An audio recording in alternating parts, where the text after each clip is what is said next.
Happy Valentine's Day. Happy Valentine's Day. Happy Valentine's Day.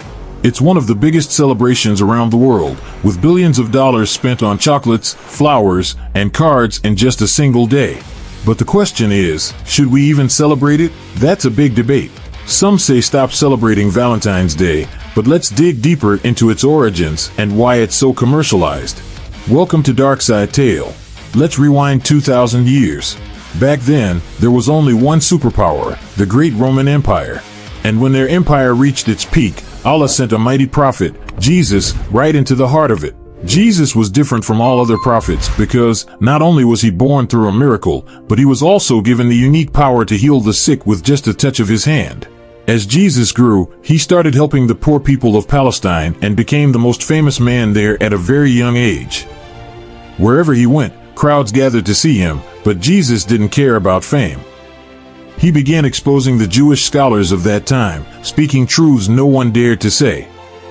This, of course, made him their biggest enemy.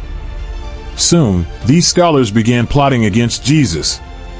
They decided to get rid of him once and for all. But Jesus, unafraid, made a bold decision. He would go straight to Jerusalem, the capital of Palestine, and challenge them in their own city. As he entered Jerusalem, the crowds followed.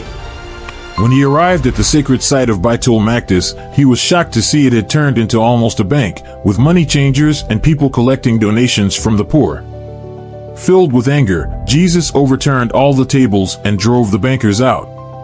The Jewish scholars knew they could no longer ignore him, so they began plotting his death with the Roman Empire's help. However, just in time, Allah saved Jesus. The Jewish scholars thought this would be the end of his story. But Jesus' followers spread his teachings, and Christianity began to grow rapidly. This scared the Roman Empire's rulers. They feared Christianity would replace their own religion. So, they started persecuting Christians, and over the next 200 years, the persecution grew even worse. Eventually, a new emperor, Claudius, came to power. He was different from the rest, rising from the ranks of a common soldier to become emperor. He had a huge army, but noticed his soldiers lacked the fighting spirit. Upon asking why, he learned that young soldiers lost their will to fight after marriage. So, Claudius banned marriage for young soldiers, thinking it would improve their discipline. But this led to widespread immorality and corruption. Seeing this, a Christian priest named Saint Valentine couldn't stand by and let it continue. Against the emperor's orders, he secretly began performing marriages for young couples.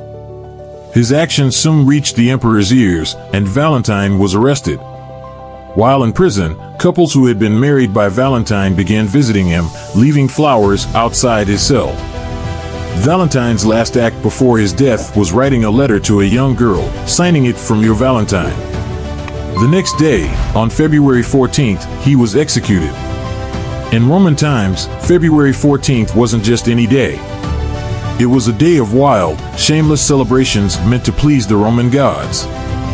But Saint Valentine's actions against this corruption inspired many to celebrate love and marriage instead. Slowly, the old Roman festival faded, and Valentine's Day began to take shape as a celebration of love. Hundreds of years later, it was William Shakespeare who popularized the idea of Valentine's Day in his works, making it widely known.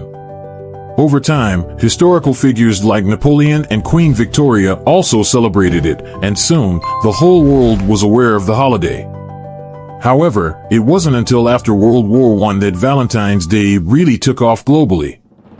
The war brought people's emotions to the forefront, with soldiers sending cards to their families, and even enemies, to express love and connection.